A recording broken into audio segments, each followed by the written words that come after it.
Bonjour, je m'appelle Sylvain Couder, bienvenue au Jardin de la Valette. On se retrouve aujourd'hui pour le troisième épisode de la petite série sur la visite de la ferme. On va aller voir la serre à plant avec toutes ses caractéristiques. Donc la vidéo qui suit, c'est une vidéo qui a été filmée au mois de mars.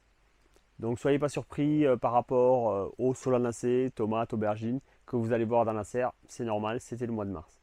Donc on y va, c'est parti.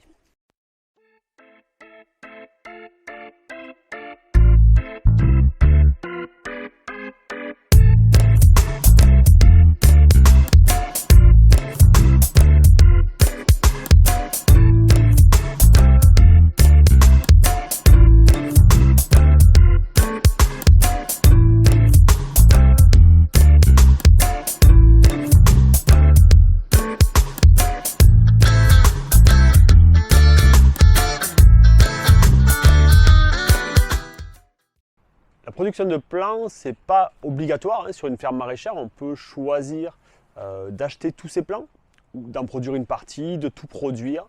Ça va être très aléatoire suivant les fermes, suivant les situations.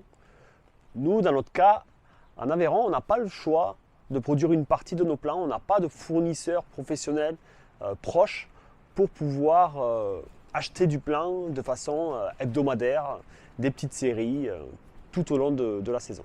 Donc on est dans l'obligation d'avoir une production de plants, ce qui n'est pas un problème parce que c'est intéressant de produire son plant et c'est pas très compliqué de produire son plant. Nous, dans la stratégie de la production de plants, on démarre à partir du mois de mars tous nos semis. Tous les plants de début de saison, de plantation de janvier par exemple, sont achetés. Les plants chauds aussi sont achetés. Les plants chauds, c'est-à-dire les solanacées, tomates, aubergines, poivrons, sont aussi des plants que l'on achète, que l'on fait grossir dans notre serre à plant et qu'après on plante dans nos serres. Voilà un peu notre stratégie. J'en reparlerai sur les itinéraires techniques pour la stratégie de production suivant les saisons au niveau des plants. La serre à plant au Jardin de la Valette est une serre à plant dédiée à ça. Elle fait 100 mètres carrés, 20 mètres de long, 5 mètres de large. C'est une petite serre, elle fait à peu près 2,50 m de haut. Elle est dédiée uniquement à ça. On a deux tables de culture de part et d'autre. Chacune font 10 mètres de long. Donc on a 20 mètres de table de culture équipée de nappes chauffantes.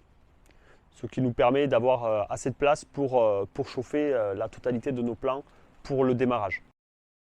Au niveau de la température de nos nappes chauffantes, elles sont toutes réglées pareil. 22 degrés la journée, 18 degrés la nuit. Pour garder au maximum de chaleur, elles sont isolées par-dessous et on rajoute par-dessus un filet climatique sur des arceaux tous les soirs pour économiser au maximum de chaleur pendant les nuits les plus fraîches.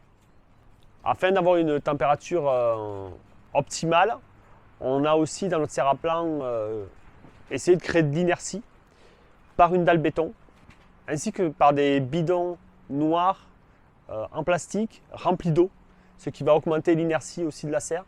L'objectif, c'est d'en mettre dessous toutes les tables de culture.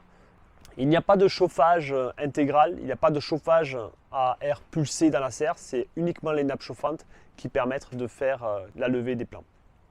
Au niveau de la gestion de l'aération de la serre, il y a un ouvrant latéral manuel et les portes de bas et d'en haut s'ouvrent aussi. L'été, on rajoute une ombrière à 50% que l'on étend à partir du mois de mai jusqu'à fin septembre pour éviter les plus grosses chaleurs de l'été et avoir des problèmes de germination. L'irrigation d'une serre à plant est quelque chose de très particulier. Il faut être très vigilant pour deux raisons. La première, c'est le risque de trop irriguer et d'avoir des développements de maladies sur vos plants. Des mottes qui restent tout le temps gorgées d'eau, c'est pas bon. L'autre risque, c'est le dessèchement en plein été. Il peut nous arriver d'arroser 2 fois par jour lorsqu'il fait très chaud. Il faut aussi faire très attention au bord des plateaux. Voilà, le bord des plateaux, c'est souvent la zone qui va se dessécher le plus vite. Le centre, c'est généralement suffisant, mais le bord des plateaux, donc insistez vraiment sur l'arrosage des bords de plateau. Au niveau de l'irrigation, dans la serre à plant, il est toujours très difficile d'automatiser. On a des plants à plein de stades différents, des semis que l'on vient de faire, des plants plus grands qui sont prêts à aller au champ. Donc ils ont des besoins, des tailles de motte complètement différents. Faire un arrosage identique pour tout le monde, ça ne serait pas cohérent. On peut voir que dans la serre à plant qu'il y a un système d'aspersion qui peut être automatisé, mais par contre il va être utilisé uniquement une fois par semaine lorsque nous ne travaillons pas sur la ferme. L'irrigation générale au quotidien, elle est faite à la lance manuelle. Au niveau de la gestion des insectes et des maladies dans une serre à plant, il n'y a pas énormément de choses à savoir et à se préoccuper, mais quand même il y a 2-3 points, il va falloir être vigilant. Le premier qui est vraiment le plus problématique, qu'on rencontre le plus souvent, c'est la fonte des semis. La fonte des semis, c'est un champignon, le pythium, qui se met au niveau des collets des plantes. Donc là, ça c'est vraiment un problème d'arrosage. Donc il faudra faire attention que vos plantes sèchent une fois que vous avez arrosé, donc ne pas arroser trop tard, surtout pendant les périodes froides. L'autre problème qu'on rencontre, ça va être la mouche des semis. La mouche des semis, elle pond ses larves, enfin elle pond ses œufs au niveau du plant et elle n'est pas forcément visible directement, c'est un petit moucheron et vous avez des larves blanches vraiment minuscules. Les plants vont avoir du mal à se développer, ils vont rester chétifs et ça va compromettre la production au champ. Pour lutter contre la mouche des semis, il y a une stratégie à adopter qui est assez facile à mettre en place. On utilise des plaques engluées jaunes. Donc elle est attirée par la couleur jaune et en fait elle se colle à la plaque et du coup ça limite sa prolifération. L'utilisation systématique de vermiculite ou de sable sur vos semis va limiter aussi la ponte des mouches de semis. Donc c'est assez facile à mettre en œuvre au lieu de recouvrir avec du terreau. Donc on recouvre toujours nos semis avec nous du sable ou alors de la vermiculite si vous en avez la possibilité. Le troisième point qu'il faut faire attention, qui n'est pas vraiment spécifique à une serre à plant, ce sont les insectes qu'on retrouve aussi en production en plein champ sur la famille des Aliacées, donc poireaux, oignons, et aussi sur la famille des crucifères, donc toute la famille des choux.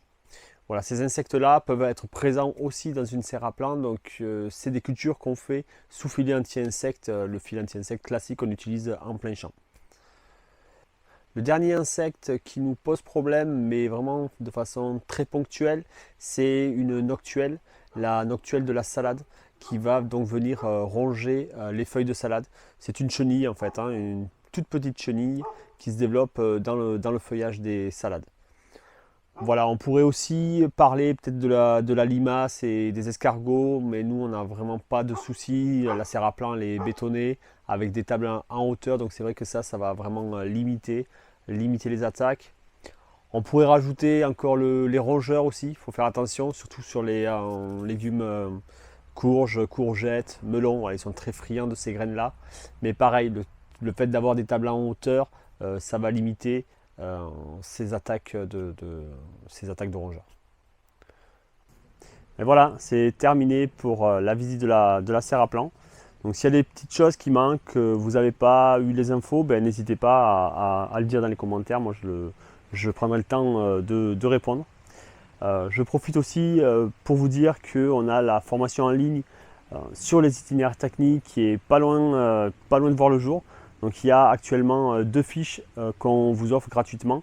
Donc vous pouvez aller jeter un petit coup d'œil, il y a le lien juste en dessous de la description. Donc on a mis à disposition la fiche sur l'aubergine et le navet. Donc la formation en ligne, c'est vraiment spécifique sur les itinéraires techniques. Elle va être disponible normalement au mois d'octobre, novembre, voilà, dans l'automne, avec possibilité de financement Vivea ou financement privé.